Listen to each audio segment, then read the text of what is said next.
যেটা হচ্ছে তোমার চেন্নাই তামিলনাড়ু স্ট্রিটে। এটা আমি ফার্স্ট টাইম ভিজিট করা, এর আগে আমি কোনোদিনই আসিনি, এটা আমি ফার্স্ট টাইম এসেছি।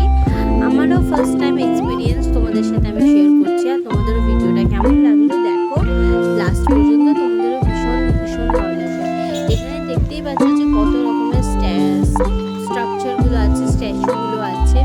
এখানে গণেশটা আমার ভীষণ ভালো লেগেছিলো। তারপরে এখানে তো অনেক আমি তো দেখে আশ্চর্য হয়ে গেছে যে একদম নিখুঁত কাজ, এত সুন্দর পাথরের ওপর।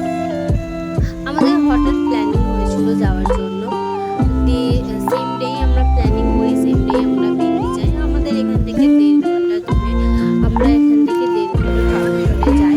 তখন আমরা আস্তে আস্তে এন্ট্রি করছিলাম, যেহেতু আমরা বললামই আমাদের সেম ডে প্ল্যানিং হচ্ছিল, তাই আমরা মামালিপুরমে পুরো জায়গাটা ভিজিট করতে পারিনি। ওখানে অনেক কিছু আছে, তোমাদের সাথে আমি নেক্সট ব্লগে আবার শেয়ার করবো।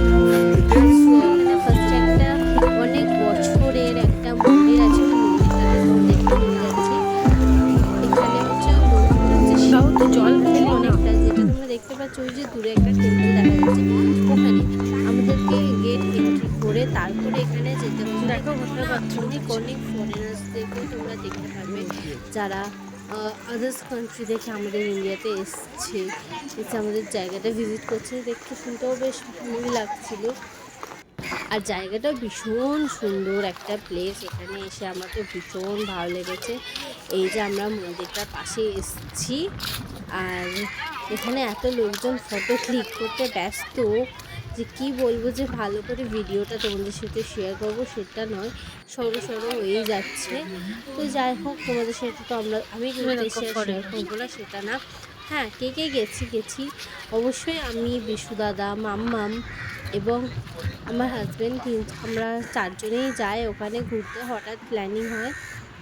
তারপরে মন্দিরটার এই যে আশেপাশে এত সুন্দর সব স্ট্রাকচার করা আছে, পুরোটাই হচ্ছে তোমাদের স্টোনের কাজ। স্টোনগুলো এত সুন্দর না কাটিং করে ওরাও বানিয়েছে, আমার তো ভীষণ ভালো লেগেছে। তারপরে এখানে এই মন্দিরটার একটা হিস্ট্রি আছে, যেটা আমি জানি না, তোমাদের সাথে আমি ভালো করে এটা একটা শেয়ার করব। সিনেম্যাটিক শ্যুট করে দেখাই যে তোমাদের কেমন লাগলো ভিডিওটা, তো মন্দিরটা কেমন লাগলো সেটাও আমাকে জানিও। এখানে তো ভীষণ ভিড় ছিল, আমরা গেছিলাম একদম ইভিনিং টাইমে, একটু সন্ধ্যা হয়ে গেছিলো। দুপুরবেলায় যাওয়া হয়নি কারণ ভীষণ রোদ থাকে সেই সময়টায়, ওই জন্য আমাদের সেই সময়টাই যাওয়া হয়নি। আমরা গেছিলাম ইভিনিংয়ে।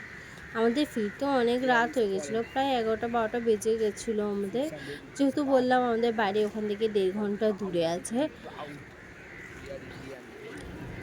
এই যে পুরো জায়গাটা কত সুন্দর, এই যে শিব মন্দির, কিন্তু কিসের মন্দির? এখানে না আগে এন্ট্রি করতে দিত মন্দিরের ভিতরে, বাট না এখন না বন্ধ করে দিয়েছে। কারণ হচ্ছে ওইটা অনেক বছরের যেহেতু মন্দিরটা, আর পাথরগুলো তো সেভাবে রিপেয়ার করা নেই, তাই এখন ওখানে যেতে দেয় না, ওটা ওখানে বন্ধ করে দিয়েছে। তারপর এখানে আমরা মন্দিরটার চারপাশে ঘুরছিলাম। এই যে এইটা ব্যাক সাইডে, এখানে সবাই ফটোগ্রাফি করতে ব্যস্ত, কারণ প্লেসটাই এত সুন্দর যে ফটোগ্রাফি না করে তো থাকাই যায় না।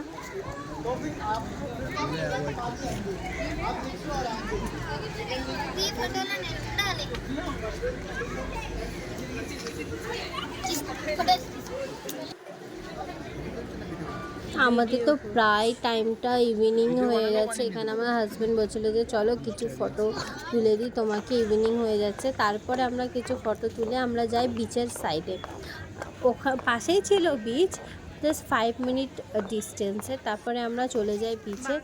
এই যে এখানে আমরা ভেবেছি হয়তো আমরাই শুধু বাঙালি আছি, কিন্তু না, এখানে অনেক বাঙালিও ছিল। তারপর তো সব স্টেটেরই লোক আছে। আমরা এখানে বিচে যাচ্ছিলাম, তো এখানে সাইডে তো দেখতেই পাচ্ছ এখানে কত রকমের স্টল আছে, টয়েস, ড্রেসেস, হোম ডেকর, শু, অনেক রকমের স্টল আছে। এখানে আমাদের ওখানকারই মতো 150 টাকা করে চুড়িদারগুলো পাওয়া যাচ্ছিলো। আমরা ওখান থেকে প্রায় কিছু শপিং করেছি, সেটা আমি তোমাদেরকে পরে দেখাবো। এখানে মাম্মাম না ঘুমিয়ে পড়েছিল। মাম্মাম হঠাৎ উঠে ও একদম হয়ে গেছে, ভ্যাবা চাকা খেয়ে গেছে যে আমি হঠাৎ কোথায় এসেছি, ও এতক্ষণ ধরে ঘুমাচ্ছিল। তারপরে এই যে ওনার খেলনার দোকানগুলো দেখে খালি ডাকছে সবাইকে। তারপরে আমরা এখানে আস্তে আস্তে পিচের ধারেই এগিয়ে যাচ্ছিলাম। এখানে দেখতে পাচ্ছ কত লোক, আর এখানে এতটাই বালি ছিল যে আমরা হাঁটতেই পারছিলাম না, একদম পা একদম ঢুকে যাচ্ছে বালির মধ্যে।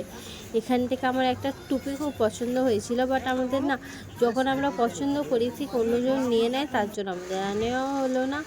আমরা এখানেই সামনেই চলে এসেছি। এখান থেকে আমি একটা শাঁখ কিনেছি। শাঁখটার ভিডিও করা হয়নি, বা শাঁখটা না খুব সুন্দর শাঁখ ছিল, আমার তো ভীষণ পছন্দ হয়েছে। সামনেরই দোকান থেকে আমি নিয়েছি, একটা বড় দোকান থেকে।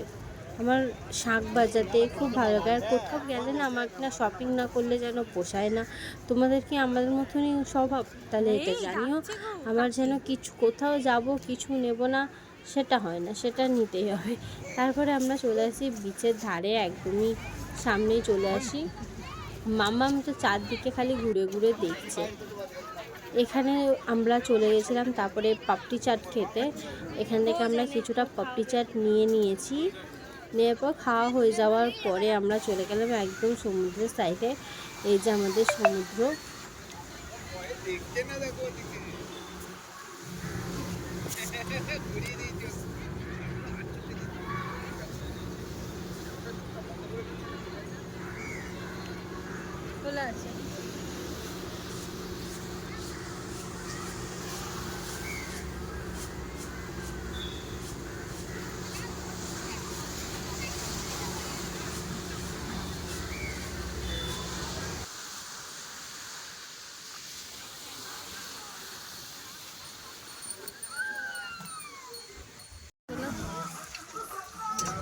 তারপরে সমুদ্রের ধারে সমুদ্রর আওয়াজ, সমুদ্রের হাওয়া আর মাছ ভাজা হলে আর এইটার আর ছাড়া কম্বো কি? এটাই তো সব থেকে ভালো একটা কম্বো। তাই জন্যে আমরা চলে আসি এখানে একটা ফিশ ফ্রাই অর্ডার করতে। আমাদের ফিশ ফ্রাই অলরেডি অর্ডার হয়ে গেছিলো। আমরা এখানে বসে আছি, মাম্মামও চেয়ারে মাম্মামকে বসিয়ে দিই। এই যে তারপরে আমাদের ফিশ ফ্রাই রেডি হয়ে চলে আসে। আমরা একটা বড়ই নিয়েছি আর একটাই নিয়েছি, যেহেতু আমরা তিনজনই খাবো। মাম্মাম তো আর বাইরের ফুড খায় না, আর মাম্মামকে এসব খাবার আমরা ডিপ ফ্রাই জিনিস এখনও মাম্মামকে আমরা দিচ্ছি না। তাই মাম্মাম বাদে আমাদের খাওয়া হয়ে যাবার পর মাম্মাম এখানে টেডি বিয়ার নিজেই চুজ করে নেবে, কিন্তু ওকে কিন্তু কেউ চুজ করে দিলে হবে না। ওর জন্য একটা কার দেখা হচ্ছিলো, কিন্তু ও কার নেবে না, ও নেবে টেডি বিয়ার। ওই যে দেখতেই পাচ্ছ, বাচ্চা পছন্দ করেছে, ওই টেডি বিয়ারটাই ওর চাই। ওই টেডি বিয়ারটা নিয়েও নিয়েছে। ওর পছন্দই ওকে দিতে হবে, সেটাই ওর আবদার। যাই হোক, বাচ্চা মানুষ। ভিডিওটা কেমন লাগবে জানিও। আবার আসবো নেক্সট ব্লগ নিয়ে। যারা আমার ভিডিওটা দেখছো প্লিজ সাবস্ক্রাইব, লাইক করে দিও। বাই।